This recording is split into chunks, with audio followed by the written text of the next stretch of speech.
이처럼 녀석들의 건강 상태뿐만 아니라 가까이에서 맹수들의 서열 관계를 확인하는 것도 회진의 중요한 부분인데, 누가 주로 공격을 하고 공격을 받는지 파악해둬야 진료와 치료의 범위를 좁혀놓을 수 있다는 것.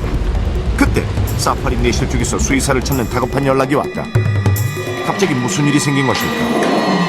안으로 들어서자 포효하는 맹수의 울음소리만 가득한데, 밤새 무슨 일이 있었는지 굉장히 불안해하며 흥분한 상태. 도대체 왜 이러는 걸까? 혼자 어쩔 줄 몰라 하다가 급기야 사육사에게 공격성을 띠기까지. 아니, 이 녀석 도대체 뭐가 잘못된 걸까?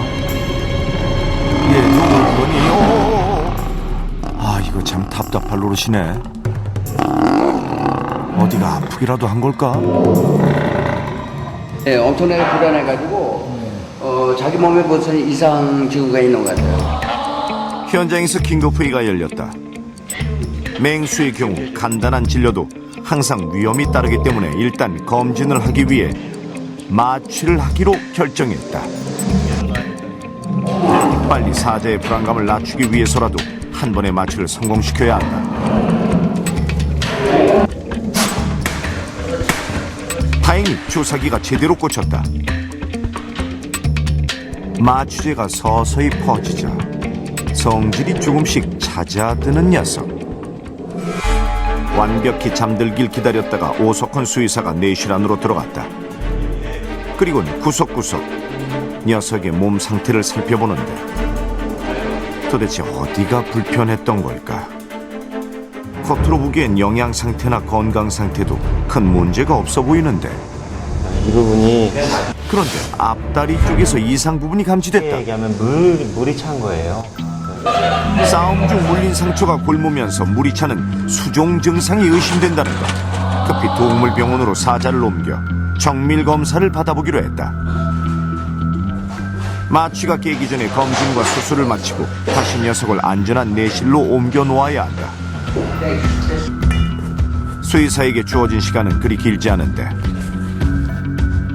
진료대에 오르자마자 수종이 의심되는 부위에 털을 깎아내자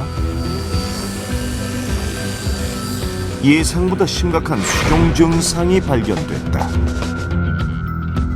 말을 할 수 없는 동물들의 아픔을 읽어내는 것이 수의사의 삶. 하지만 어딘가 문제가 있을 때도 정확히 어디가 어떻게 아픈지 쉽게 알 수 없다는 것이 동물 치료의 어려움이기도 하다. 일단 빠른 시간 안에 고름을 제거해야 한다. 사실 오늘과 같은 맹수들의 응급수술은 동물원에서도 흔히 있는 경우가 아니라는데, 절개는 최소화하고 빠른 시간 안에 수종 속 고름을 깨끗이 빼내는 게 이번 수술의 관건. 성공적으로 수술을 마칠 수 있을까? 수술실에는 조용히 긴장만이 흐르는데, 그동안 사자를 고통스럽게 했던 수종 부위의 고름을 뽑아내는 과정.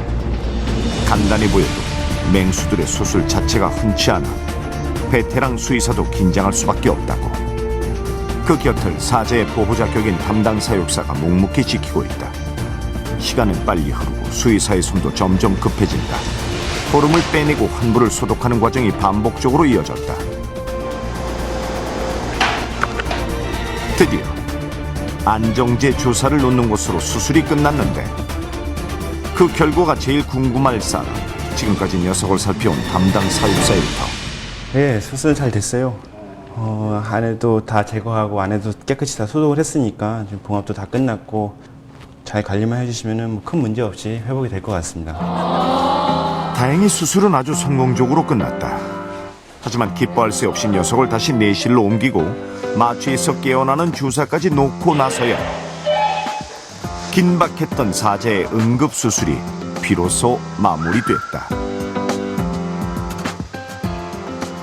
이제 녀석이 마취에서 잘 깨어나기만 하면 되는데, 얼마나 지났을까? 녀석이 조금씩 움직이기 시작했다. 마취가 깨면서 기운이 돌아오는가 본데, 그제야 정신이 드는지 주변을 살펴보는 녀석. 무슨 일이 있었던 거야?